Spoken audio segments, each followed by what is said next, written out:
Copyright in these lectures is either owned by the ANU or a third party who has licensed the ANU to use it. Students may use the recording for personal study only. No lecture may be communicated online, copied or shared without the prior permission of the ANU. Good evening. Welcome to ANU. My name is Mark Howden. I'm the Director of the Climate Change Institute here, and it's a great pleasure to have all of you here this evening for this discussion on the ACT's new climate change strategy. And I think particularly notable given that we've actually had some lovely rain this evening and winter's come back with a vengeance. So just before we start, just a few housekeeping things. Firstly, if you could turn your phones onto silent. Don't turn them off, particularly if you want to use VVox, the online question system. And in terms of VVox, there's some instructions on the screen which you've seen. So you can actually send questions in at any time. You don't have to wait for the panel session to start. And that's open, obviously, to both online and users as well as those people in the room. So just to start proceedings, just like to have an acknowledgement of country and pay my respects to the Ngunnawal peoples, traditional owners of the lands on who we meet, and also pay my respects to their elders past and present, and also to their emerging leaders who have an increasingly important voice in terms of climate change as well as other matters to do with the nation.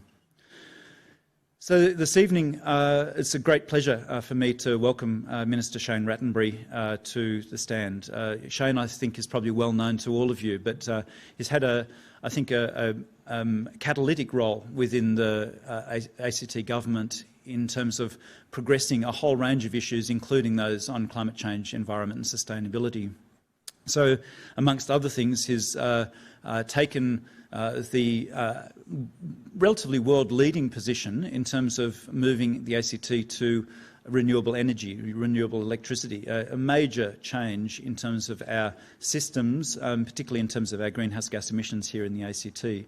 And Shane will be talking about the implications of this later in his presentation.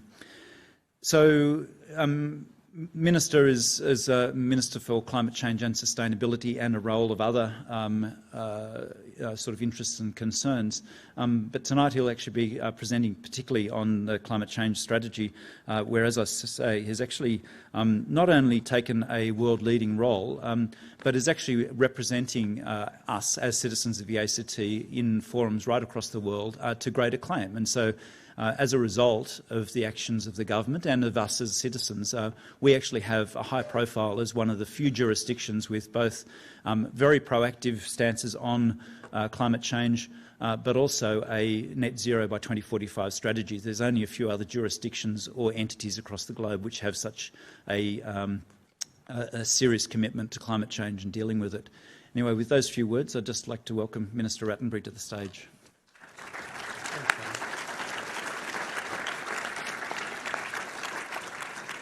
Well, thanks, Mark, and good evening, everybody. It is a pleasure to be here tonight on the lands of the Ngunnawal people, and I want to particularly thank both the Climate Change Institute and the Energy Change Institute of the ANU for putting on this event and giving us the opportunity to come together and talk about where the ACT government is up to on climate change and where our next strategy takes us.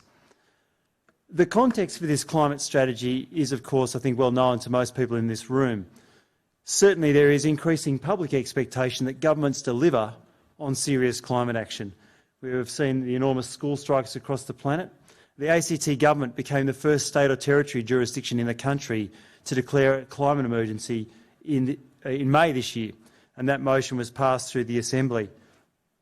Similarly, the science is increasingly telling us that the impacts of climate change are both happening already and no one is immune from them.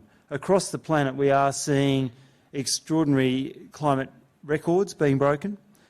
The advice from the Intergovernmental Panel on Climate Change and others, I think, solidifies, frankly, every week there seems to be a new report telling us. And here in the ACT, we've not been immune from those impacts.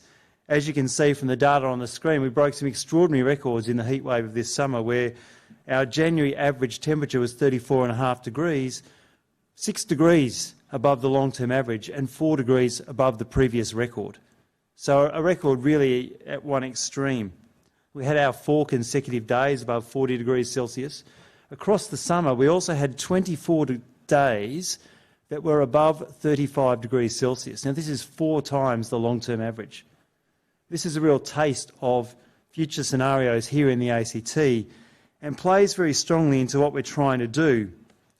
And that is why we've developed 2 strategy documents as part of this package. One is the climate change strategy and the other is the living infrastructure plan. The first is really focused on mitigation, the second much more focused on adaptation, and I'll speak to each of them a little bit tonight. This is the ACT's context, I suppose, in terms of our emissions profile. You can see on this graph the black line is our historical emissions, and then the dotted black section with the red bit next to it is where the ACT started our push towards 100% renewable electricity. That goal was set some time ago. It really came from the fact that in 2010 we passed legislation in the ACT Assembly saying we wanted to cut our emissions by 40% by 2020. What's interesting at the time was we didn't know exactly how we were going to get there. And I think this is an interesting lesson for both us here in the ACT, but for policymakers generally, is that once you set these goals, our public servants, our officials, and our business partners and the like are pretty good at finding ways to get there. And having that goal made us find the way to get to 100% renewable electricity. And that largely delivers that goal. We are on track to be 40% below 1990 levels for next year. And that puts us both where the scientists tell us we should be and also one of the leading jurisdictions on the planet in terms of actual reduction of emissions. You can see beyond that we have our goals through to carbon neutrality by 2045. We have a series of interim targets. These are legislated. They're actually on the statute books in the ACT now, and I think these interim goals are really important. It's very easy to stand here now and say, yeah, we'll be carbon neutral by 2045, because most of us in this room will not be responsible for those at the time. But I think it's important along the way as well, because we can measure how we're going. And if we don't reach one of our goals, we know we need to redouble our efforts and think about new policies to keep us on track. And otherwise, I think it's quite an amorphous target. These two graphs tell the story of what next for the ACT. So these strategies I'm talking about tonight are through to 2025. Once we get to our 2020 goal, it's what happens next to get to that 50 to 60% reduction by 2025. The graph on your left-hand side is what the ACT's emissions profile looked like in 2012-13 before we started moving to 100% renewable electricity. You can see that the red section was a large part of our emissions. That's emissions coming from electricity generation, which was essentially us getting our power largely from coal-fired sources. And the blue section was transport. Once you take out that red section, you can see transport will become at least 60% of our emissions. This is a big challenge because 95% of that comes from us, all of us, driving around in our private motor vehicles doing the stuff we do. We don't have a big industrial sector here in the ACT, so this is not a big industrial story. It's one of our daily lives. You see, natural gas becomes a much bigger proportion as well, around 22%. So those two sectors alone will be responsible for more than 80% of our emissions from next year. And that's where most of this strategy focuses, is on seeking to tackle those two sectors. The new climate strategy, as I said, is very much focused on mitigation, some adaptation, but also the just transition, and I will come back to speak more about that. It does seek to integrate with our planning strategy, our housing strategy, and of course the transport strategy. And you'd like to think that's the case, but all of these have been under development or are currently under development, and so there's been a really strong collaboration across government. And I think what's an important part of this new climate strategy is it has been signed off by the entire Cabinet. This is not just something I've brought forward as the Climate Minister, but the whole government has signed off on this. It went through Cabinet quite a few times to make sure that we had that whole of government sign up. And I think that's really important in terms of deliverability. I thought I'd talk about a few of the key sectors to get into a little bit of the detail. There is, in the strategy, between the two documents, there are 98 actions. So I can't possibly go through them all tonight, but I want to give you a feel for some of the key areas and the primary focuses that we've got in the document. As I said, transport is a big job. And so we're starting off with commitments to deliver a zero-emission bus fleet by 2040. Now, that might seem a long way away, but bear in mind our buses last 15 to 20 years. So that means within a year or two, we need to start buying buses that will be zero emissions by 2040. We've got over 400 buses in the ACT government fleet, so we've got a big job to turn them over. And electric buses are right on the cusp of being really readily available, so we are coming to this at just the right time, I think. We've got an enormous job to do on active travel, or cycling and walking. I described it, we need to Copenhagenise Canberra. Now, some journalist has written that that's an abuse of the English language. Nonetheless, it's the right idea. We need to make this city much more walking and cycling friendly, and we know that places like Copenhagen, Amsterdam, some of those other European cities really are nirvana when it comes to active travel. We can learn a lot from them. We're a long way away from it. You know, in Copenhagen, 50% of journeys are done by bicycle. In Canberra, we sit at somewhere 5% or less. So we've got a long way to go, but if we don't set ourselves that goal, I can assure you we won't get there. So it's not something we'll do overnight, but it is something we need to start work on. There's a few other specifics which I'll come to. One of the most interestingly controversial parts of the strategy, which I didn't think was one of the big items, is car-free days in Canberra. This has had a fair bit of political discourse since we launched the strategy. Rest assured, we are not planning to close Northbourne Avenue at 8 o'clock on a Monday morning. But globally, this is a recognised concept. This shot is from a car-free day in Paris, where parts of cities are closed so that people can experience what it's like not to be in a car-dominated space, but in fact what's possible when you treat parts of your city differently, and how the space can open up to pedestrians and other active parts of life. This is images of various bits of cycling infrastructure. Again, it points out that we've got some distance to go in the ACT. We've got some great local examples. We inherit a legacy of some pretty good bike paths. At the same time, we've got parts of Canberra, including some of our older suburbs, that do not even have a footpath in the street. So if we want to be a city that's walking and cycling friendly, we really have to both fill in some of these gaps and make sure that we are putting in a sort of infrastructure that helps people feel safe and comfortable to do these things, be it lighting, be it appropriate cycling infrastructure. The private motor vehicle is a big part of our challenge. Now, about 18 months ago, I launched the ACT Zero Emission Vehicle Action Plan. This starts with leadership by government. We've set some important elements in here which we think are the beginnings of starting to change the ACT's transport emissions profile. One of the key goals in here is for the ACT government to make our fleet of vehicles 100% zero emission within 3 years. Now that might sound very ambitious, but of course our fleet is on a lease cycle. Those vehicles turn over every 3 years, and so we've said basically every new vehicle we will lease will be a zero emission vehicle, where they're fit for purpose. Now that's an important caveat because I don't expect our rangers to go to the top of the national park in an electric vehicle at the moment. It's probably not practical. But our nurses who drive around and do about 150 kilometres a day, there are cars that have that range, and there's no reason why they should not be in an EV as they go out to visit their various clients in the community. We already have 31 zero-emission vehicles in our fleet. We expect that to increase rapidly by the middle of next year and then continue to rise quickly from there. I think that number 31 is actually larger than the number of vehicles in the New South Wales government fleet at the moment. So we're boxing above our weight a little bit there, but that's all right. We're showing them how to do it. We're also taking some hydrogen vehicles into our fleet. They're due to arrive late this year or early next year. And the ACT, actually Australia's first publicly accessible hydrogen refuelling station is currently being constructed in Fyshwick. So that is the beginnings. In that strategy, there are also commitments to change the planning rules so that all new multi-unit developments must have electrical infrastructure in the basement so that people can recharge their vehicles. I think these are the sort of really practical policies we need to put in place because it's much cheaper. There's almost no marginal cost to put that infrastructure in place when you build a new building. But between the expense of retrofitting and the difficulty of trying to get it through the body corporate later, it's really important we do it up front. So that's that part of the strategy.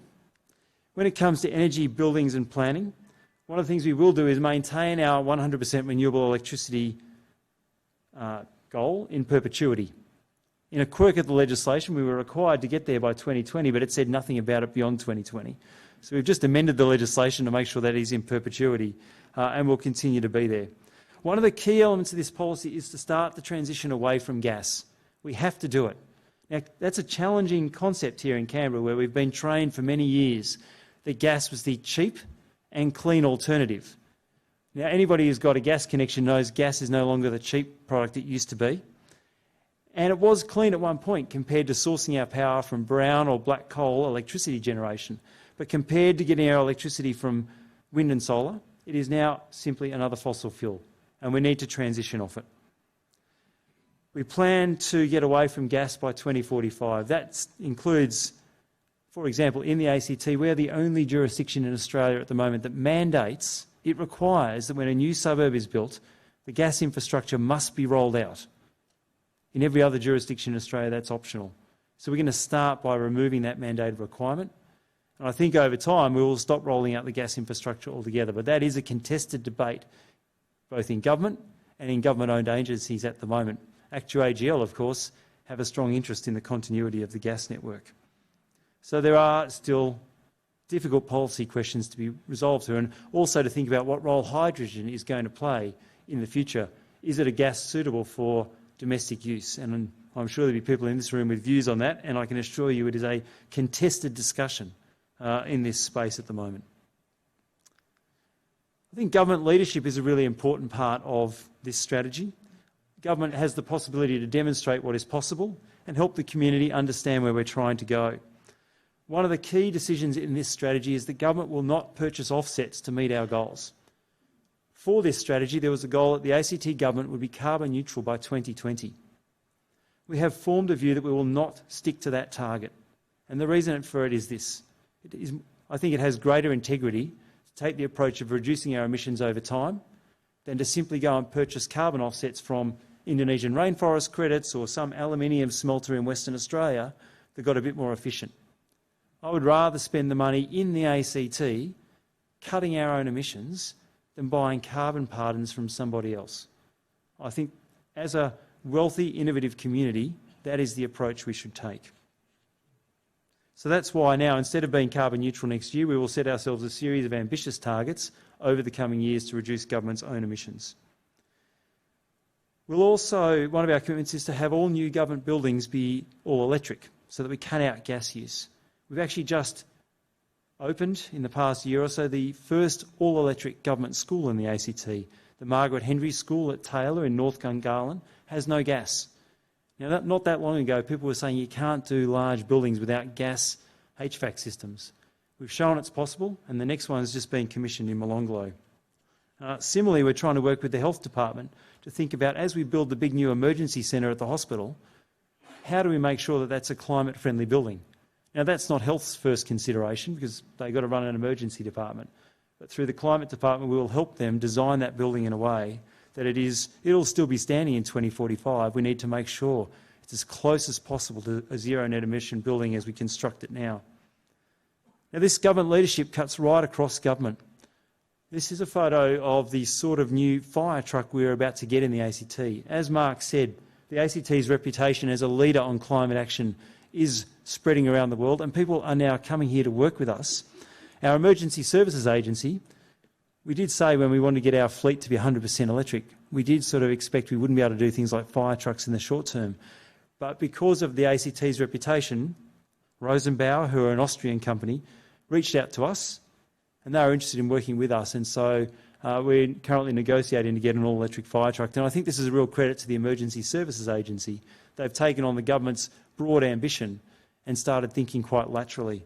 These are the sort of things that flow from having a clear policy direction through to 2045 and our government agencies understanding where we want to get to. Now, our waste emissions continue to be an important part of our profile. We're currently, our food and garden waste, particularly our food waste, simply goes into landfill. We need to make sure that it's being treated better. Of course, it emits methane, a potent greenhouse gas. So we will have a food and garden waste collection for all households from 2023. But we also need to think very carefully about how we deal with the big commercial outlets, restaurants, convention centre, all of those places. So we need to get a specific, separate organic waste collection in place for those outlets so that we capture all of that and make sure it's not simply going into landfill. Now, an important part of this strategy is it is not a static document. It sets a clear goal through to 2025 and the practical steps we're going to take, but I cannot stand here hand on heart and guarantee you we are going to meet those goals. This strategy has a lot of things we will initiate, a lot of new ideas. Some of them may work, some of them may not. And so we need to make sure that we are keeping an eye on continually testing them, making sure they're meeting our goals, evaluating them and adopting new things. There is no doubt there will be new technology will come forth before 2025. We need to be open to receiving that. We also want to start looking at Scope 3 emissions. At the moment, we are not required to account for Scope 3 emissions. But again, as a wealthy, high-consuming city, our footprint is far greater than many others. And so I think we have a moral obligation to start thinking about these areas that are hard, that are not as easy to account for, but certainly we are having an impact. And that is an area that we will start some research. And we're beginning to tinker with ideas.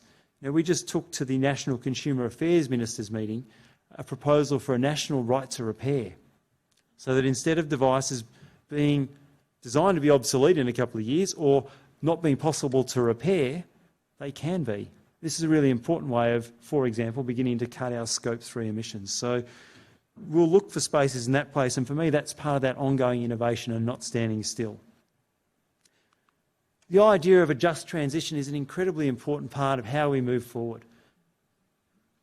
What we've done so far in getting to 100% renewable electricity has been led by government. It's been relatively the low-hanging fruit. The community has not faced major adjustment.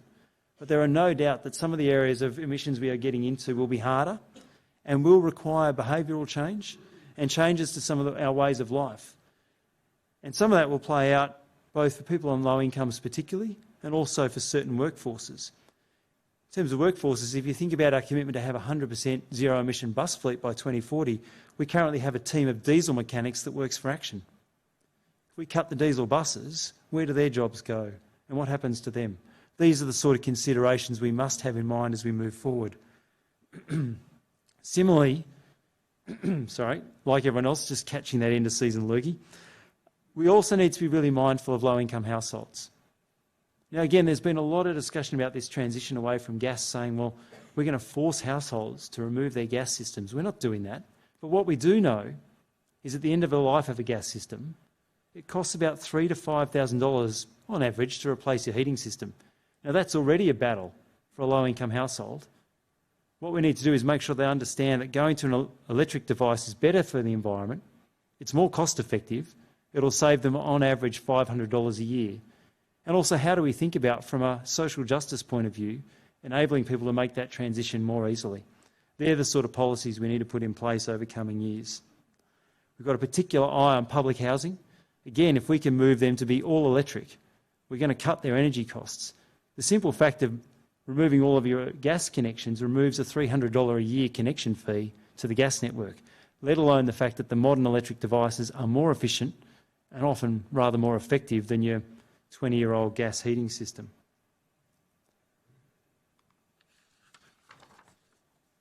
I wanted to particularly, I've lost the page here, bear with me. I particularly wanted to talk about putting in place minimum energy performance standards for rental properties. For too long in the ACT, renters have been required to live in houses that are too cold in winter, boiling hot in summer, have high energy bills, and frankly, reduce people's quality of life. Probably at the ANU, this is a place to talk about this, all these students who live in, frankly, zero-rated houses. I think that is unacceptable in the ACT. We will now put in place a requirement for a minimum energy standard for rental properties, so that a property cannot be rented out without meeting those standards. This is, I think, a really, frankly, decent thing to do aside from the environmental and economic benefits. There is a transition period for that. Of course, it will take a couple of years to put that in place, but I think it's the sort of thing that we, again, have a moral duty to do as much as the environmental benefits. Now, I spoke briefly before about living infrastructure. Some people, Cris Brack at the front knows exactly what that means, but for most people it's like, this is basically having greenery in the city to help keep the city cool over time. The reason we are doing that is from this study, which we commissioned a couple of years ago from the CSIRO. This is about the urban heat island effect. I think we all intuitively know what that is. Where there's more concrete, more buildings, the cities get hotter. But this study went out and actually measured it in Canberra to our specific conditions. It's a really fascinating report to read. It's about 60 pages and it shows some really interesting things about how grasslands are hotter during the day but cooler at night and vice versa. The really critical detail in here in terms of the urban environments was the fact that they measured down by the lake on a February morning when it was a pretty hot day. It was 28.8 degrees down by the lake near some trees. At the same time in Gungahlin, where you're in a new developed area, not many trees, it was 41. Extraordinary temperature difference at the same point in the same city at the same time, but with quite different living infrastructure. And so this is why it's so important for this city, under all of the climate change scenarios which tell us we are going to be hotter and drier, with more temperature extremes, extended heat waves into the future. There's a number of components of the living infrastructure plan. I'll touch on a couple of highlights. One is to increase our canopy cover to 30% by 2045. To give you a context, we currently have around 21% canopy cover, so we have to increase it by about half. That's a big job. There's going to be several 100,000 more trees in this city. We currently have an urban forest of about 750,000 in the public realm and about a similar number in the private realm, so it's a big job. We also want to put in place a 30% surface permeability target.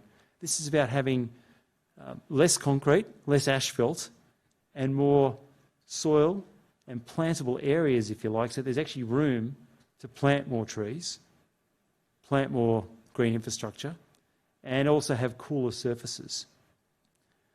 It does say up there canopy cover or equivalent. We're really mindful of things like green walls, green roofs. These are part of the strategy because in some places that will be the most suitable technology.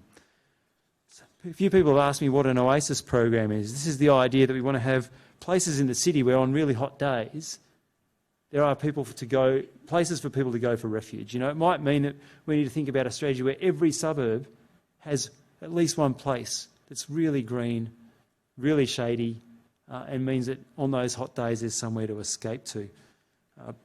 There's certainly the benefits of living in infrastructure are extensive, not only the environmental benefits of being cooler, but also biodiversity, corridors and the like, the social and health benefits of access to nature, just simply the aesthetic value of it, as well as the economic benefits that I have touched on to some extent already. The last point I wanted to finish off with today is the role of the community in this strategy. As I said before, the ACT government has delivered the 40% reduction and 100% renewable electricity without anyone really having to do much, but it gets harder from here.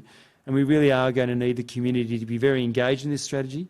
We're going to need to communicate really effectively so people can understand what we're trying to do, why we're trying to do it, and how to be involved. And so we want to continue things like the zero emission grants that invite the community to come forth with projects. I think there's a lot of great ideas in the community and some really passionate people who want to be involved. And these grants help people activate those ideas within their own communities. And we'll have a big job explaining this strategy, but we'll definitely need the community to be part of it. So thank you for the opportunity to present tonight. This is one of the leading strategies globally, I think, in terms of a number of the sort of first initiatives that are in here. It certainly continues to put the ACT at the forefront. It will be challenging, but it matches what the scientists are telling us we need to do. And in a time of climate emergency, this is the sort of response that government should be making. So I'll look forward to your questions later on. Thanks very much.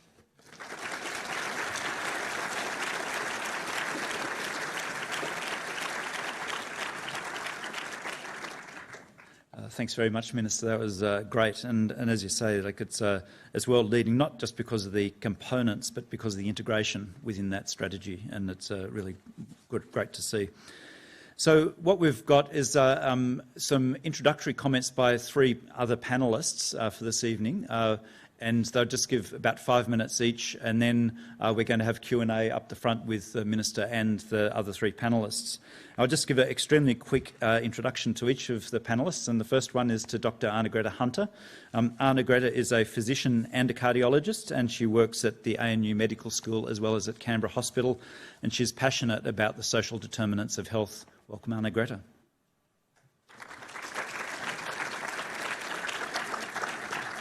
Thanks for that, Mark. It's great to be here tonight and to talk about some of the issues, I guess, that come up from the ACT strategy. I'd like to start just by acknowledging the Ngunnawal people on whose lands we stand tonight. I've been thinking a little bit about the Indigenous relationship to land, and I think we have so much to learn, and I think it would help us tremendously in the challenges if we were able to learn more about it. So I wanted to start by congratulating Shane and thanking him for his speech, but I'm extraordinarily proud of the ACT strategy on this.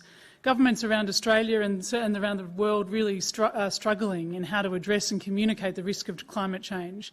As Neil Gunningham said a couple of months ago in a Climate Change Institute event, no government's really been able to be honest with its population about what sort of risks we're up against and how we might need to tackle them. And so in this context, the ACT climate change strategy really stands out as an extraordinary example for small, medium and even large-sized governments in addressing the issues. So we've heard already from the Minister about the strategy. It's great to have the document explained to us in detail and understanding the context and the aim. I'm sure we all acknowledge that Canberra can't solve the federal government problems of climate change, but it's great to have the model out there. I'm very proud of the example that we're setting. So let's just think about health in climate change. And for those of you who've read the document, health's not a dominant theme. There are two specific health recommendations. One is that the ACT government should join the Global Green Health Hospitals Network to improve sustainability performance and reduce emissions from the ACT health facilities. So this is about healthcare sustainability. It's really fashionable in hospitals to talk about waste reduction, to look at our carbon footprint and to begin to address the extraordinary issues with the carbon footprint which is manifest through our hospital system. So I think it's an excellent plan. It completely gets my support, and I know amongst my friends and colleagues who work in the healthcare system here, we're all very keen to get on board. There's extraordinary work being done around the world addressing the issues to do with waste and carbon pollution and sustainability in the healthcare sector. So by joining this network, Canberra will join the pack. We're not at the front of the pack in this, and I'm sure there's a group of us who'd like to be closer to the front, but it gives us an opportunity to join in the race and get into the game. So I'm very pleased to have that as part of the documentation. The other issue that comes up for health was mentioned by Shane.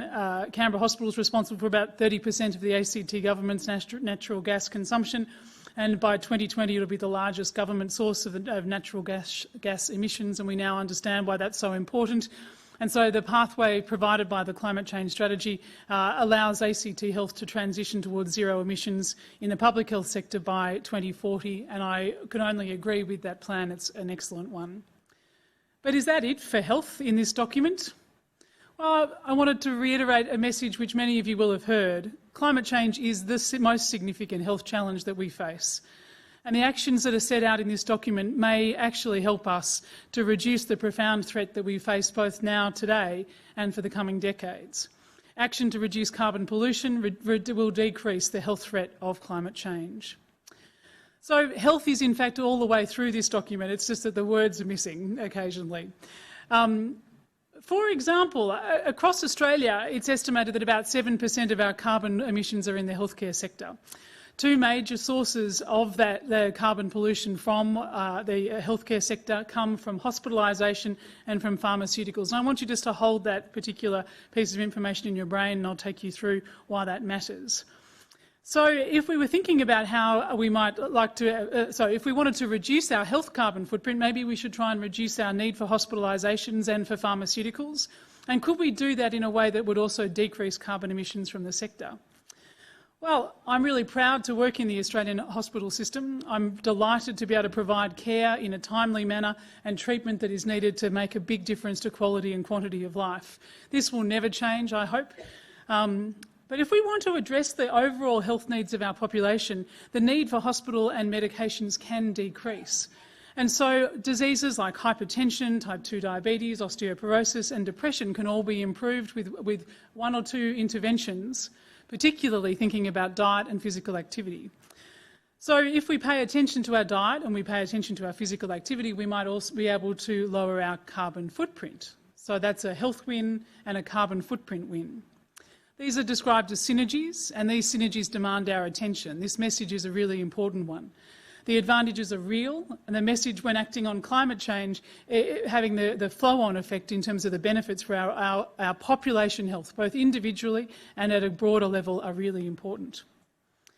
Transportation, it affects our health. Burning fossil fuels for petrol and for other forms of fuel causes air pollution, which increases the rates of cardiovascular disease, stroke, respiratory diseases and infections. Decreasing the carbon footprint for transportation also decreases the adverse health impacts from air pollution. Now, this may not be in Canberra, because in fact in Canberra we have superb air quality, but it improves the air pollution in other parts of Australia and around the world. And so there's a broad global health benefit to decreasing directly the burning of fossil fuels. But increasing our active transportation, which for those in the room who've ever seen me as a patient, it's a personal favourite of mine. Increasing physical activity promotes so many aspects of our health, from our mental health and well-being, our concentration, our memory, our musculoskeletal and bone health, cardiovascular, respiratory, etc., etc., etc. Activity is such an important part of managing almost all chronic disease.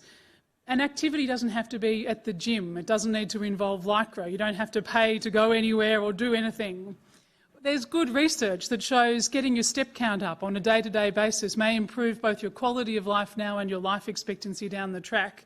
And active transport, what a great way to deliver this in a way that also decreases your carbon footprint. So this ACT government plan makes it easier for all of us to improve our health, and it may decrease the need for medication, which is part of that carbon footprint from the healthcare sector, and the need for hospitalisation. So these are win-win-win situations from a health perspective. Housing, I'm delighted that Shane mentioned that the rental requirements, because in fact where we live and how we live influences our health and well-being. Cold in Canberra is an issue alongside heat, which is another preoccupation. And we know that under cold circumstances where you're living in a poorly insulated home, you're more likely to have days off work, you're more likely to have hospitalisation, and your children are more likely to miss school. So by addressing the issues to do with insulation in rental housing, we'll improve the well-being of our population, we'll decrease our hospitalisations and increase our productivity. Again, lots of wins. I think that heat, and probably water, but heat particularly constitutes the most serious health challenge from climate change. The ACT Climate Change Strategy acknowledges the challenges of heat and offers us some ideas on how we might adapt our city so that we can survive the coming summers.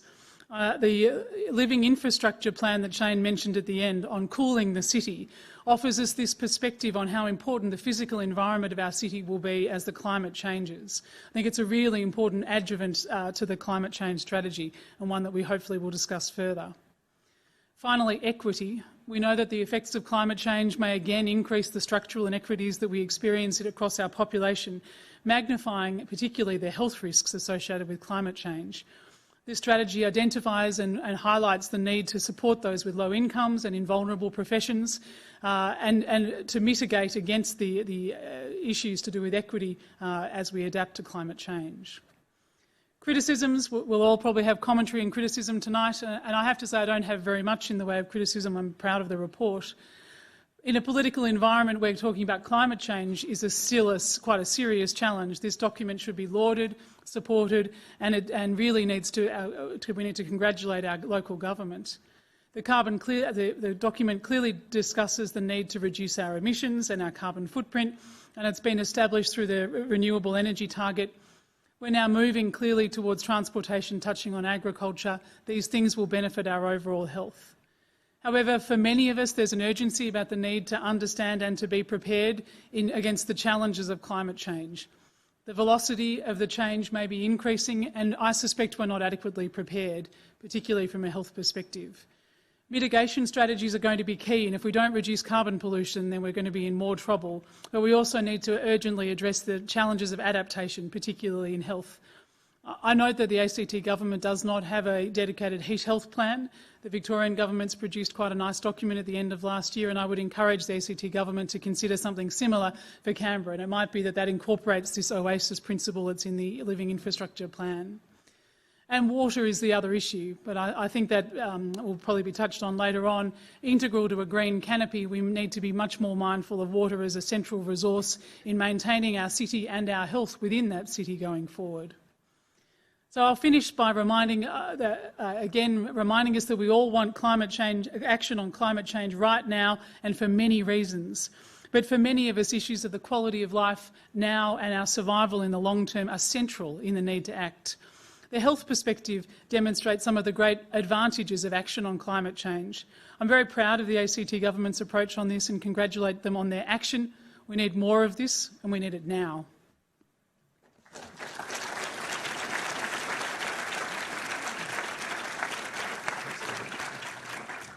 Thanks, Arnagretta.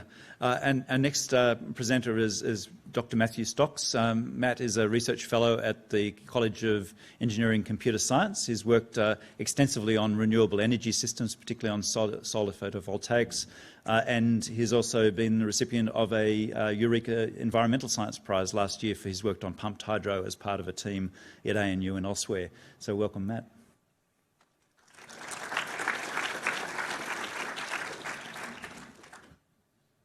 So I'm going to be reflecting on a few different areas to where Arnagretta's gone, and really I'm going to be focusing on the energy sector and the emissions contribution that's associated with that. I'll challenge Arnagretta's statement that we can't influence federal policy through the ACT, and I think to some extent we can, and that's by showing leadership. And I think this is an area that this does really deliver that. And I think reflecting on this side here, that this is the change associated with moving to 100% renewables. And what we also need to think about in that was when that happened. And while at the moment we're installing renewables at an amazing rate, this is the Clean Energy Regulator data showing the rate at which we're accrediting new solar and PV around Australia. The ACT jumped in before that happened. And what they did was get the idea of locking in long-term contracts and the low-cost finance associated with that, which really helped to create what is now an amazing pathway. Australia is installing renewables on a per capita basis faster than anywhere else in the world. Okay, we are leading, despite the rubbish that's going on policy-wise, we are leading the world in the rate of change of our electricity system. And I think ACT can reflect on its contribution towards that. And I think that's the opportunity we have with some of the other direction that's being said here, is what can we do in these other sectors? Now, to be fair, renewables was the easy one. None of us has any impact in terms of when I switch on the light, whether that's coming from a coal station or whether that's coming from a renewable generator. Okay? We've been lucky that the ACT government stepped up and said, we're going to do this for you. We really haven't had to do anything around that. And as Shane pointed out, some of what's going to happen next is going to be around behaviour change. And behaviour change is going to take more work. And the 98 things, I'm totally not jealous at all about trying to deal with 98 different recommendations. It's going to be fun tracking all that. But there is going to be differences there. So this is the emissions trajectory and how they're going to try and do it. And so, as Shane pointed out, the two big chunks are transport and gas. These are by far the biggest contributions to our emissions profile now that we've got the renewables game sorted with electricity. But the other plus with this is it unlocks these other sectors. If we have renewable electricity, then we can then use that to reduce the emissions in other sectors. And then we have an opportunity here to show that that can be done. And once we've shown that it can be done, then people can look to it and say, oh, okay, that wasn't so hard after all. So I think there is an opportunity here for us to provide leadership that unlocks solutions elsewhere. In the same way as the reverse auctions unlocked Victoria taking a step into it and Queensland stepping in instead of the federal government, I think there's the same opportunities in these other sectors. So the first one I'm going to have a look at is transport. And while active transport is going to be a component of that and trying to shift modes of transport, I think it's going to be hard behaviourally to change our love affair with the car. And so I think if we don't have zero emissions transport as a large part of our mix, we're not going to get there. So this is the graph from the report in terms of this was work that was done for ARENA around the rate of change of sales of electric vehicles. And this is projecting, with moderate intervention, we could be 100% electric vehicles or low emissions vehicles by 2040.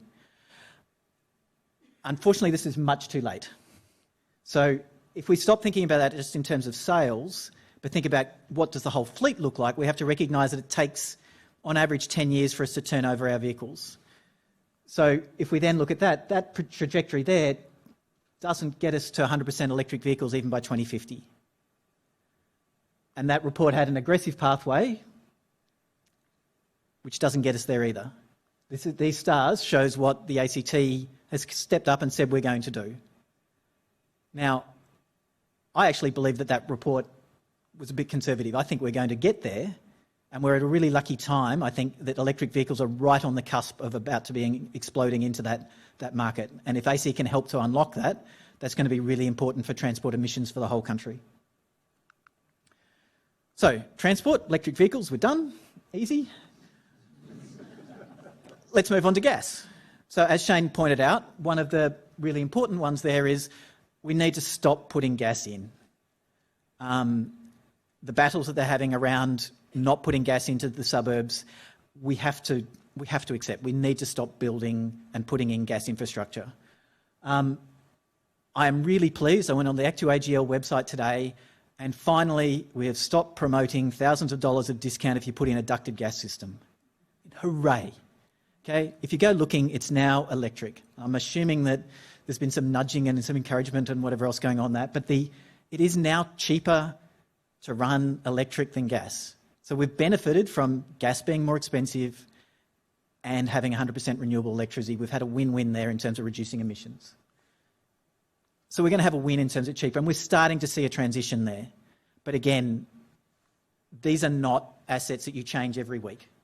Okay, you put in a gas heater into a house, it's there for 10, 15, 20, 30 years.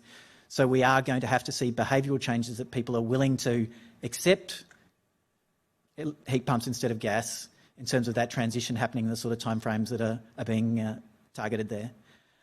But we have an opportunity to show that it can be done. And once we show it can be done, it's much easier for others to follow. Cheers.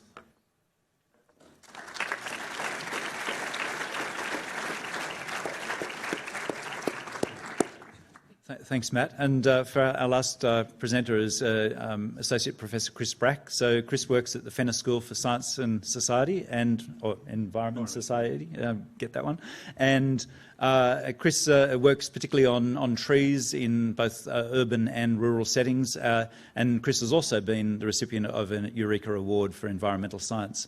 And additionally, he's actually a member of the ACT Climate Change Council. Welcome, Chris.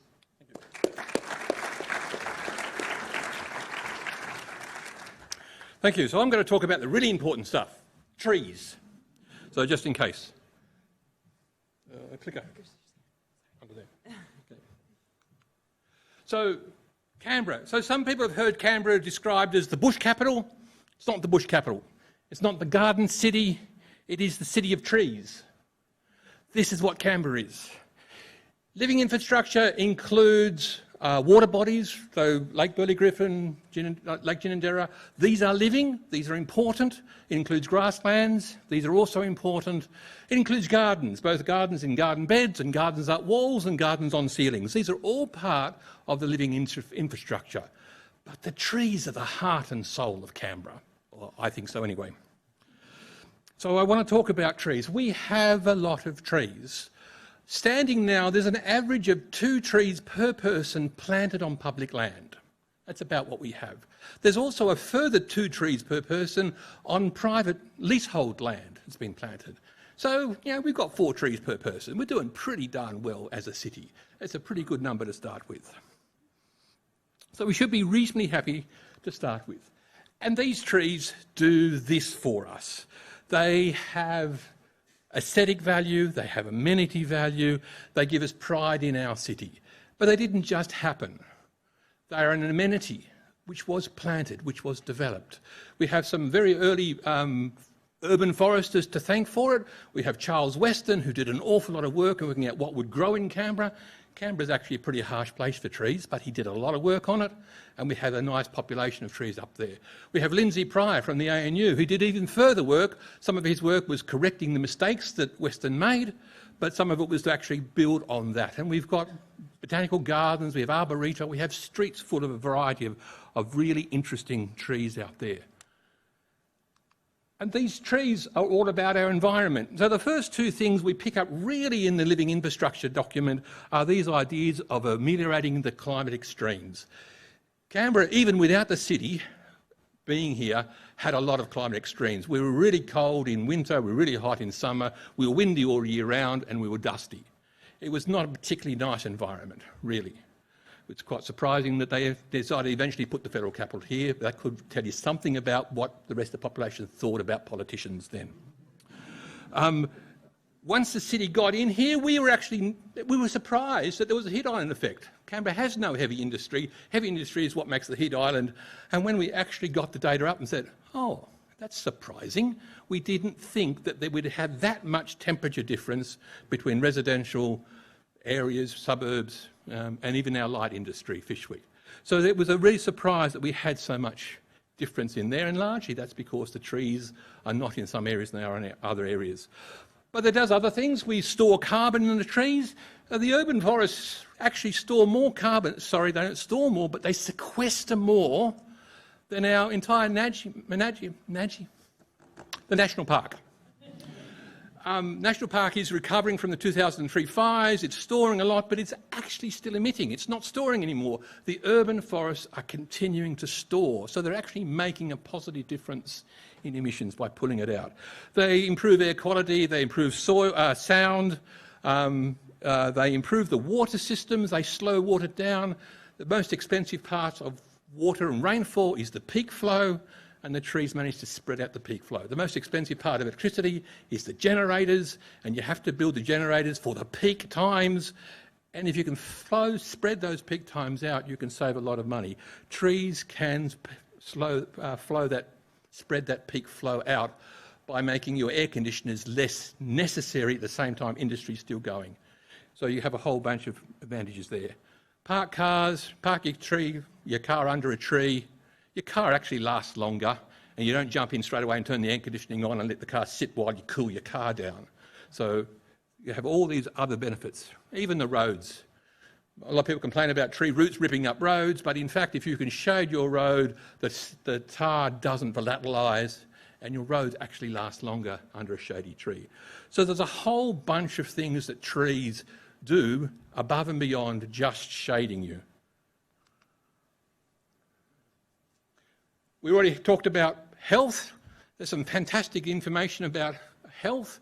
The active transport makes you healthier, but there's also a huge amount of data which suggests if you live near trees, you are healthier. There's a positive correlation. If you have babies and you're near trees, your babies are healthier. There's all sorts of really interesting positive correlations. Just by being near a tree, you tend to be healthier. We know people who live near trees are more peaceful. They can show you the studies of these things. There's the whole philosophy of biophilia. We are designed to be around trees, to appreciate trees, to look for trees. There's something deep in the human soul that requires greenery, requires trees and other vegetation around us. It really plugs into this idea of refuges. When you look for a refuge, not just from temperature, but from the dramas of everyday life, the natural environment actually has been shown to reduce your blood pressures, reduce your stress levels. It can be a refuge for you just in that one. The trees are environments not just for us, but for plants and animals. We have a lot of animals who can use the urban forest quite happily. And if that doesn't get you, trees around your property will increase your property value. You get more money. If you own a shop, trees around your shop tend to make people spend more in your shop. So there's some great financial advantages to promoting trees. But, there's always a bit of a but. So the living infrastructure, largely about trees, but also gardens and water and other things as well. Trees, the more valuable commodities of the trees is the canopy. The size of that big three-dimensional structure held up in the air. How many leaves are there? How big is it? How much shade is it constructing? That's what the benefits are. They have to get up above your house, up above your fence so you can see it, and automatically that means everybody else is getting the advantage of your tree. The tree values are public goods. Everyone gets the value of the tree, but if the tree's on your land, you get the cost of the tree. So the trees on the public land, the ACT government gets to pay for the maintenance of them, but everybody else gets the value of them.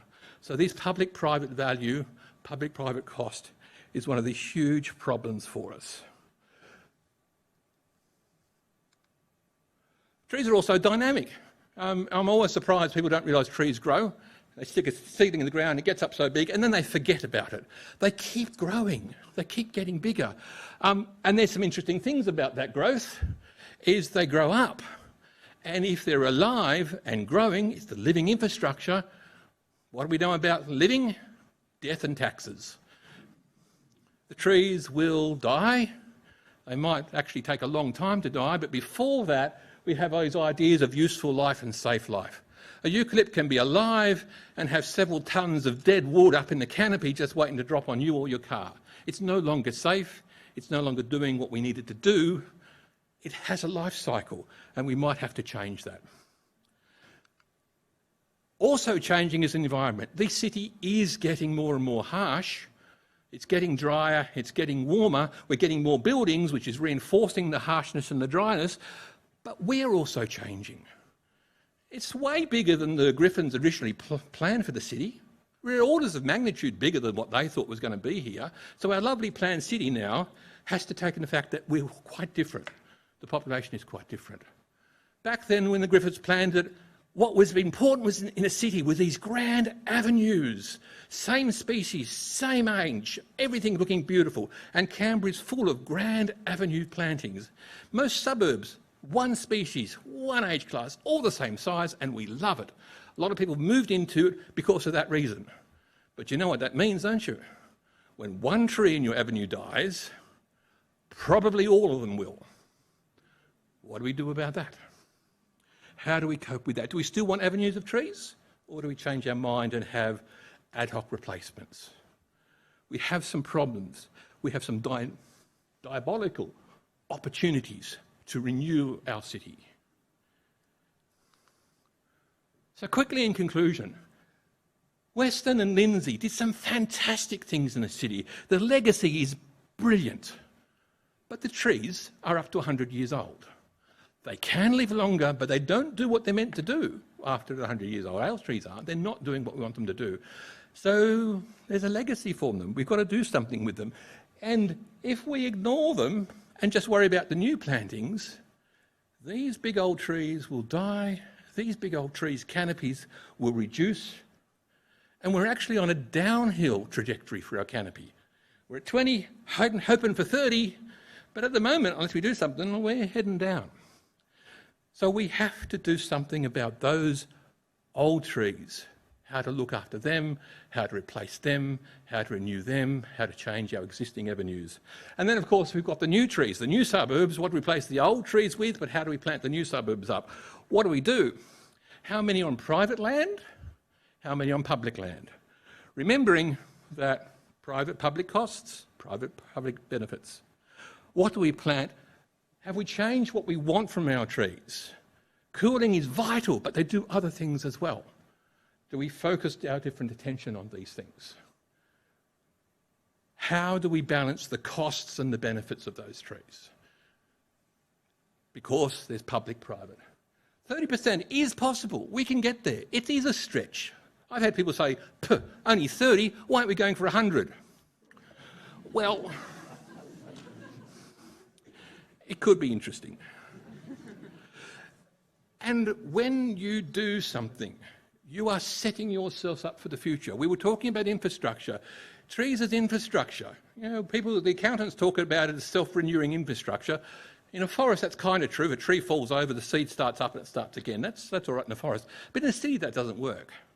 You stick a tree in the ground, it grows up and it falls over. It costs you a bomb once it's fallen over. You have to replace them before that. So whatever you put in the ground now, you're setting up someone in 30, 40, 50 years to pay for what you've done, but hopefully they've got the benefits the last 30, 40, 50 years. So I think the living infrastructure has set all that up. We've got some wonderful goals in there, the refuge is the 30%, but now, as Shane says, it's up to us to work out how to get there. Thank you.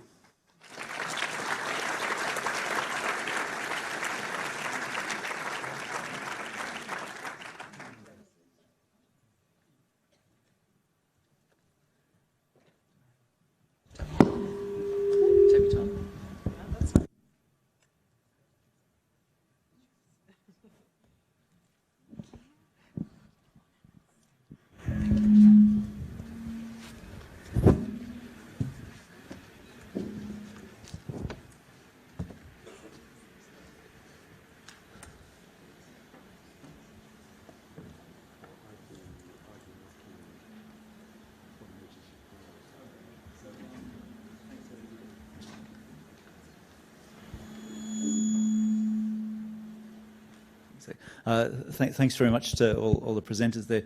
So we're just going to go into Q&A. We'll rotate between the VVox system and questions from the floor. So have we got a question from the floor first up?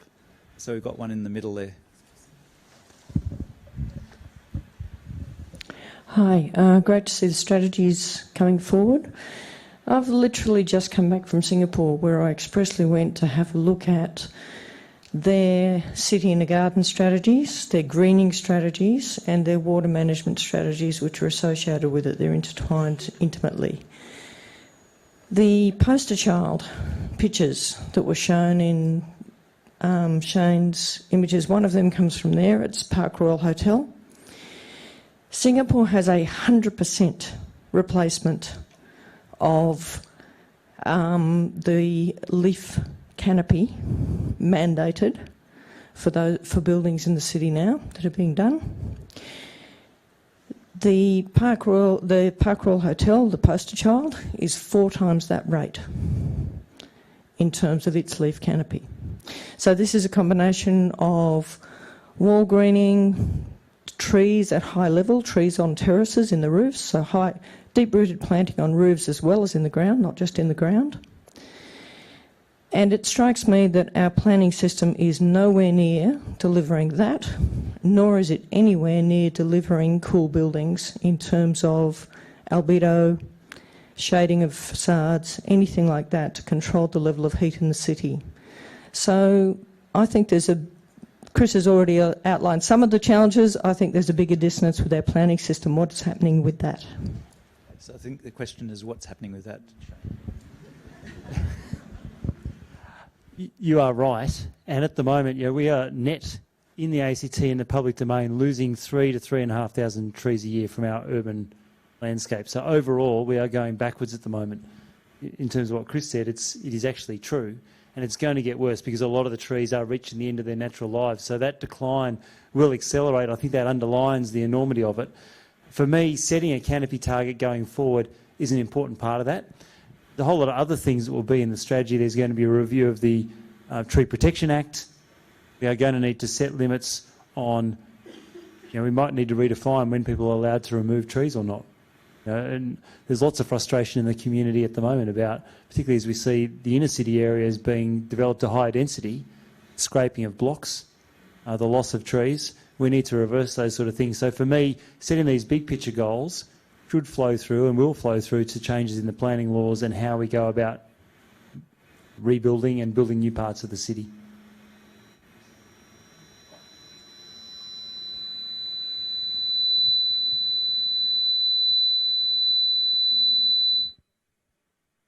Still on? No. I was also just going to mention Singapore because we often get Singapore thrown at us. And I've had people say, if someone mentions Singapore again, I'll scream because Singapore's got water. That's kind of true, but not totally true. Singapore buy their water from Malaysia. They're a tropical country, but they don't have lots of water. So there are things we have to do. Now, the Singaporeans, the government has a whole raft of mandates about why they have to green. And part of that is that very, very strong social requirement, because the green, the parks and what have you, is when the rich and the poor are both getting the benefits. So there's a strong thing. It's not free. The water isn't free. There is a beautiful hotel. It's a gorgeous place, but they spend money on it, and they've worked out that it is worth doing it for a whole range of reasons. Thank you. And they do a lot of water recycling as well, so it's a big part of their budget, water. So, Shane, there's a question here which is about Copenhagenising Canberra. And you've particularly focused on walking and cycling and facilitating that. The question is really about biogas from sewage and organic waste. So why is there no mention of biogas in the strategy, whereas other cities have got this? Biogas is touched on in the strategy. I think the question is the availability. And there's a number of debates going at the moment. And first and foremost, the strategy is focused on we must get out of natural gas because it's a fossil fuel. What is going to replace that, I think, is still a contested policy. Whether it's biogas, hydrogen or electrification, it's work we've got to do. And we're just, the agency has just started work on the next sustainable energy policy, which is sort of a subset of this, very focused on those energy questions. And I don't think we have the definitive answer to those questions yet. So the government's not precluding anything. But I think it's fair to say that the availability of biogas is uncertain. Whether the volume available to meet Canberra's current gas use rate is a question mark. Thanks, Jane. Another question from the floor. So we've got one.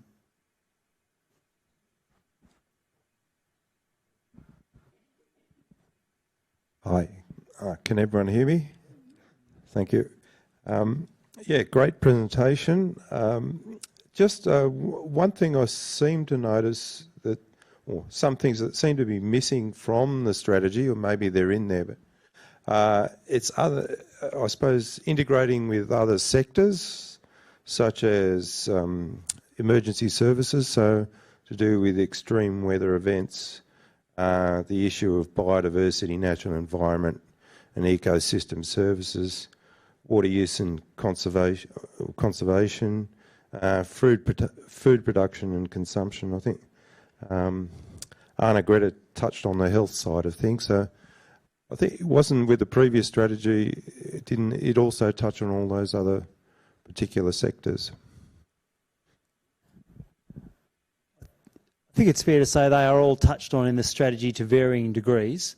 I take on board some of Arnagretta's comments about, for example, the health things are not perhaps as explicit as they might be. But I think they're very implicit in things like the living infrastructure strategy and wanting to make sure that we protect our community against the extremes of heat. I guess, as I touched on earlier, the positive part of this is that all parts of government have signed off on the strategy, and I expect them now to actually be taking the direction of this strategy into their own planning, because necessarily each agency will have a part to play and it will manifest itself in different ways depending on what their day-to-day job is. Mark actually gave a presentation I saw last week about water, so you might want to just comment on that. Thanks, Shane. I was just pointing out from a systems point of view is that under climate change we've got a real challenge, is that our demand for water is going to go up. So for a given level of ecosystem service under hotter and drier environments, we'll need more water, perhaps 10% per degree, more water to get the same sort of level of greenness and satisfaction and soulfulness, Chris, out of the water. At the same time, our supply is going to go down, and so our supply of water under climate change could be shredded quite significantly, to the tune of perhaps up to 30% or more reductions of dam inflow. And at the same time, we've got effectively a doubling of population out to 2050. If we have a constant water supply, that means half the water per person. And so a combination of those things would mean, I think, signal quite significant stress in terms of allocation of water between people and between trees and similar activities, just like it's happening in the Murray-Darling. So allocations between different users. And of course, that Murray-Darling sort of perspective is important, because if we use a litre of water, it's not available for downstream users. And so, we're a significant player in this game. And so we need to be taking a very systematic approach to the whole issue. Thanks, Shane. Okay, so the next, oops, we've had a change in the top question. So the next question is, change again. So we've got some activist voters here. Do we need to resort to activism and illegal activity to bring a better focus to the risks of climate change? How do we find better ways to communicate the risks and promote practical activities? So open for anyone. Arnagretta.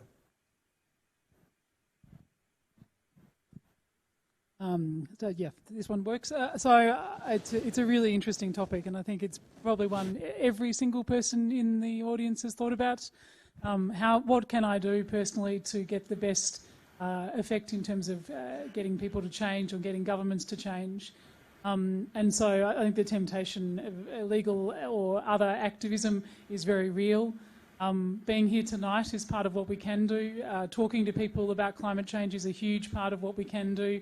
Talking about the interconnectedness, and so the fact that there are health benefits to action on climate change, one of the things that I obviously spend some time doing. And I don't know how to find the fast forward button. And I don't really want that fast forward, but I would really like to see action moving faster. So I suspect we have to come at this from all sorts of different directions. I'm really fascinated personally by the difference in political inactivity on a federal level, and the fact that we can on a local level really get communities actively engaged and discussing change in a constructive way. I think that's probably what we're seeing here in the ACT, is that we're big enough but small enough that we can actually do this all together. It's obviously a very timely question, with Extinction Rebellion having a big week this week. People are angry. And that's what's coming through really clearly for me, is that we're living in an era in which we have incredibly clear science. It is laying out exactly what we need to do in terms of cutting emissions, and makes very clear the consequences if we don't. We've got a federal government that's subsidising the building of coal-fired power stations, despite the best financial advice that we shouldn't be doing it. I think that is why we are seeing people increasingly feeling like they have to take direct action, because as someone said on radio this morning, they've tried doing it nicely, and we're still in the scenarios we're in. And I think the policies of the federal government will continue to incite more and more angry responses if we don't see a significant change of policy in the near term.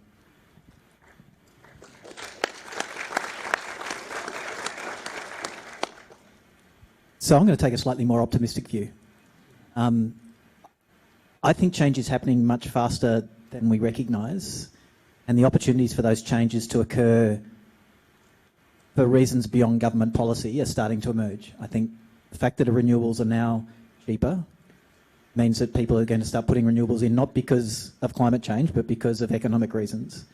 We're on the cusp of electric vehicles doing the same thing. Once battery prices come down a little bit further, it will be cheaper to own an electric vehicle than to have an ICE vehicle. And so those sorts of opportunities to make change happen, and I think, again, coming back to our strategy here, is this is helping demonstrate that it can be done. And I think demonstrating that it can be done is actually more important than yelling that it should be done. And so I believe that the approach the ACT is taking is better than some of the protest movements that are going on at the moment. My question is to the Minister. Thanks for such a comprehensive and thoughtful strategy under development still. In 86 and 89, I was a member of the self-government team, and that involved tremendous consultation with the Commonwealth. There was a powerful body called the National Capital Development Commission, which behind our hands at difficult moments we used to refer to as the No Can Do Club. And of course the ACT has a special character insofar as not only is it our home and we feel parochial about that, go the Raiders, but it is the national capital, and that gives us easy access to lovely Commonwealth institutions as well. So I'm just wondering what your relationships are like, with the Commonwealth equivalents, and given your very proactive approach, which contrasts markedly with the Commonwealth's stance overall at the federal level. Firstly, the Raiders were robbed. We are incredibly lucky here in the ACT to have partners like the ANU, the CSIRO, even agencies like ARENA. They sit here in the same city as us, and so we do have great collaboration.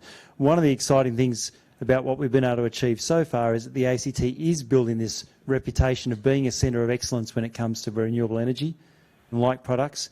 The battery program being led here at the ANU is nation, if not global, leading.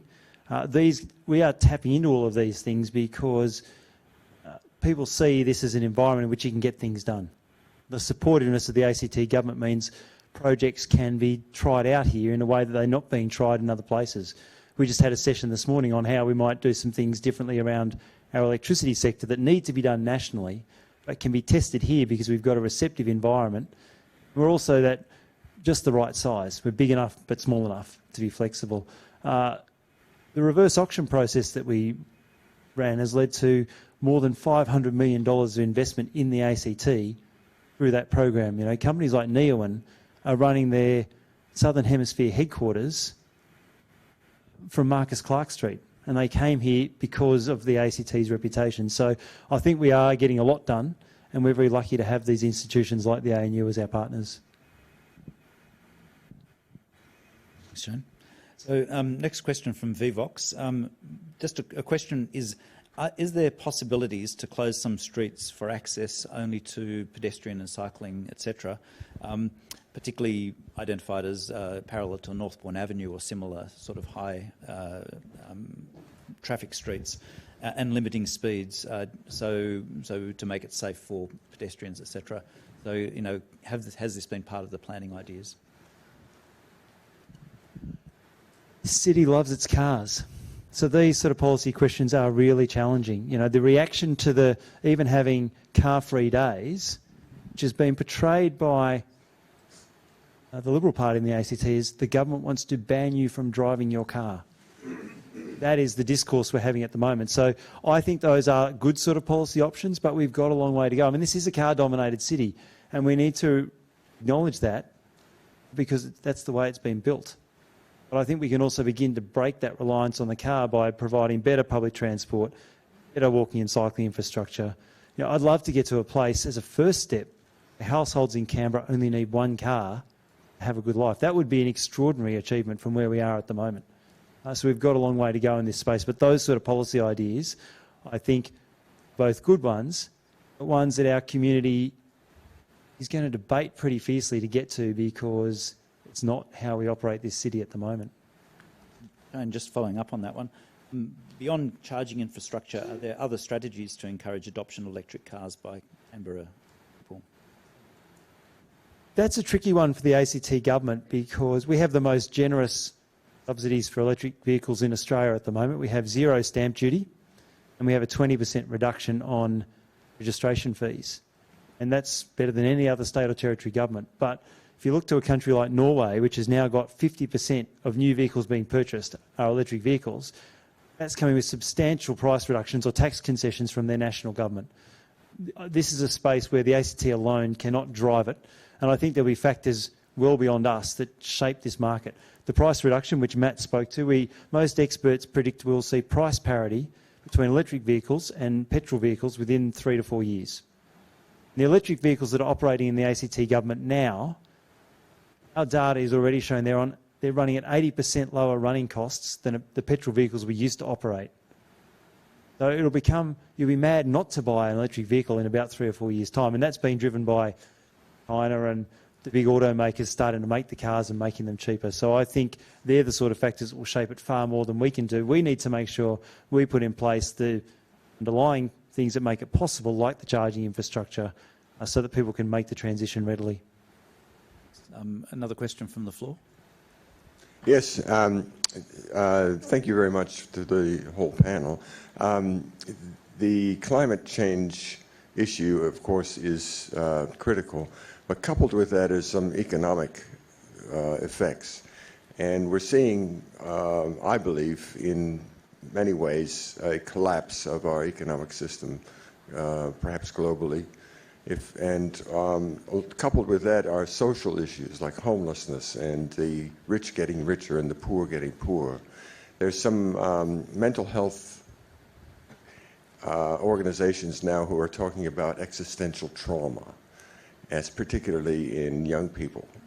And this, I believe, might bring on some really critical mental health issues, far greater than what we're dealing with now.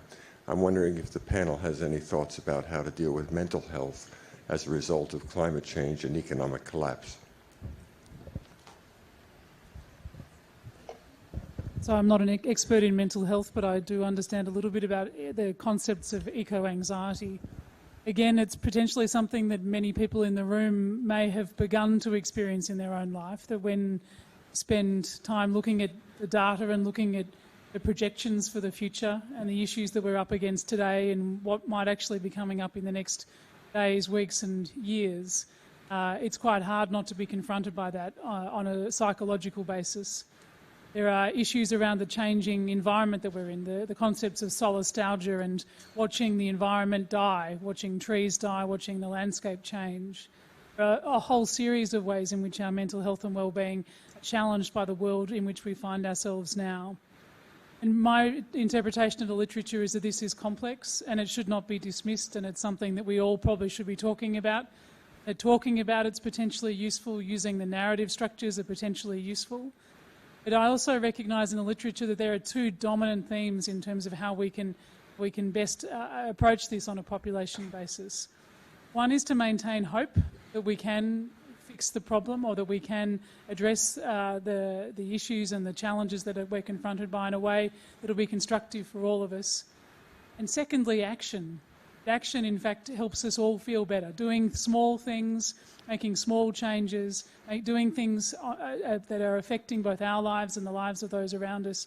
These are ways in which we can improve our own mental health response to the challenges that we face at the moment.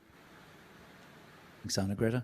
Now I've got a question from Vivox, which was emphasis on the importance of community involvement. What kinds of opportunities are available for volunteers in the ACT climate change strategy? It is clear that we need the community much more involved and much more engaged. That's why we've started to roll out things like the zero emissions grants, which I referenced briefly. These are small grants that are designed to unlock that community energy and those community ideas. And we wanted to make them like that because some things might not work, but we need to test them out. We need to give people a chance to put their ideas on the table and have a go. There are plenty of community organisations out there doing things already. So for people who are feeling tonight like they want to go away and do something, I'd be looking up groups like Sea Change, the Conservation Council, 350.org in Canberra, Extinction Rebellion, if that's your thing. You know, I take Arnagretta's point that actually being active and doing things is quite good for combating some of those challenges around the eco-anxiety. I think it is real. I've had my own moments of it as you sort of read certain reports, or this year's heatwave was a very personal moment for me, where I'd always thought about climate change as something I was working on now, but that was trying to do a better thing for future generations. And to realise it was actually starting to really happen in my lifetime was personally very confronting. And so I think taking action is a really important part of it. Part of my thinking behind this strategy is we need to find more opportunities, and I'm certainly open to people's suggestions on that as well, because I don't think we know all the answers yet, but we know we need to provide more opportunities for people to be involved. I think the trees is going to be a big part of it. You know, as Chris touched on, it's expensive to maintain these trees. We need to, as we plant them, have the community involved in watering them, because actually the watering process over the first 12, 15, 18 months is quite an expensive part of planting trees. If we can get communities to own the forests and have that sense of pride in them as well, I think they're the sort of things that will make a difference. Thanks, Shane. So we have time for one more question, I think, from the floor. So it's up the back there to the left. Thank you very much for your talk, or talks. Been very good. I think there's enough experience around Australia and around the world to realise putting all your eggs in one basket could be a little bit dangerous. How serious have you been at looking at alternatives? Because I think there's a real need to have some sort of backup there if something does go wrong with your electricity generators or pumped hydro or whatever it might be. And certainly hydrogen is a potential, and you may even be able to use the existing gas distribution network for it. So it's going to be There's no question that we're going to have to go through a dramatic change of the system. And that change is going to have challenges and things are going to happen along the way. Hydrogen's a tough story to sell domestically in Australia. If you look at how much energy it needs and it's going to come from electricity, it's a really hard case in the Australian situation to see where hydrogen's going to have a big role. And we're looking at it for transport and what have you, but California's gone down that road pretty heavily and electric vehicles are just totally dominating there. So I think that there's points where you have to say, this is looking like the best pathway and let's get after it. And I think it's very hard to see any other option other than PV and wind driving the sort of dramatic changes we need in the timeframes. There isn't a technology that's going to be here delivering big carbon emission reductions by 2030 other than electricity. So yes, you can say we're putting all our eggs in one basket. Another one is saying we're putting it on the right horse. And that's the way I think we should be looking at it. I think we need to get after renewable electricity aggressively, and then we need to use it to decarbonise the other sectors. And so I think it's the right bet to be making. Thanks, Matt. So just to wrap up, we'll just get a quick take-home message from the panellists. So, Chris, if you want to start. Pressure. Actually, it's almost an answer to that last question too. I'm in the Fenner School of Environment and Society, and one of the really big things is environment is biodiversity. You've all heard it, it gets thrown around all the time, and it's the diversity part that I want to concentrate on. You can't put all your eggs in one basket, and we're not, because part of it isn't just generating new electricity, it's also stopping using other forms of energy. You know, plant the trees so they shade so you don't need your air conditioner, so that you don't need the energy sort of stuff. So we need a diversity of responses to it. We're not all great at doing something, but you can all do something. I mean, the whole eco-anxiety is because we're not doing our little bit. If your little bit is throwing the tins in the recycling bin, great. If your little bit is collecting the grey water from your shower, working out which tree you should put it on, doing a bit of research and putting on that, great. You're actually doing something for the environment and curing your health. Celebrate. Celebrate, celebrate, celebrate. This is a great plan. Okay? If you want to talk about having an impact and making change, get out there and sell it and do it. We have an opportunity to lead.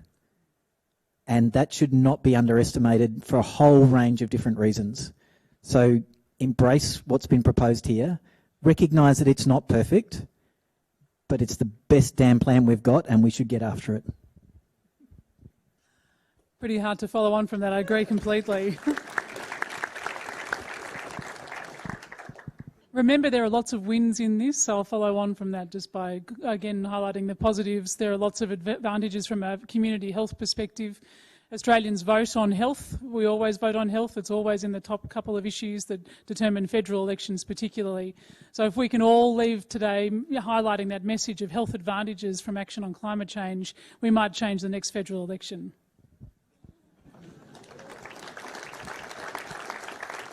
Thanks, Arnagretta. And as it should be, the Minister has the last word.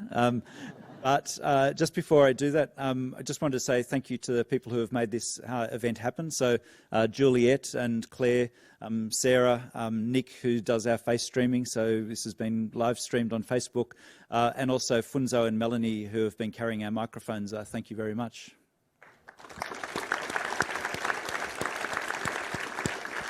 Minister. I feel like I should defer to Matt's final comment, but I really echo that, and also to the last question. The science is clear. We have no time to waste. We need to get on with the options we have now that are good ones and progress them, but without fear of knowing we need to embrace other things as they come along, or perhaps need to tweak and change direction as we go. But the bottom line is, now is the time to act. I think this strategy delivers the first part of it, and I hope that all of you, through the various channels you have in your community, in your workplace, through your research, can make a contribution to it, because we are a city that, through our advantages, we have, I think, also a moral duty to be leaders, to help others to make this transition. And I think we're off to a flying start. So thanks very much for the chance to tell you about it a little bit tonight.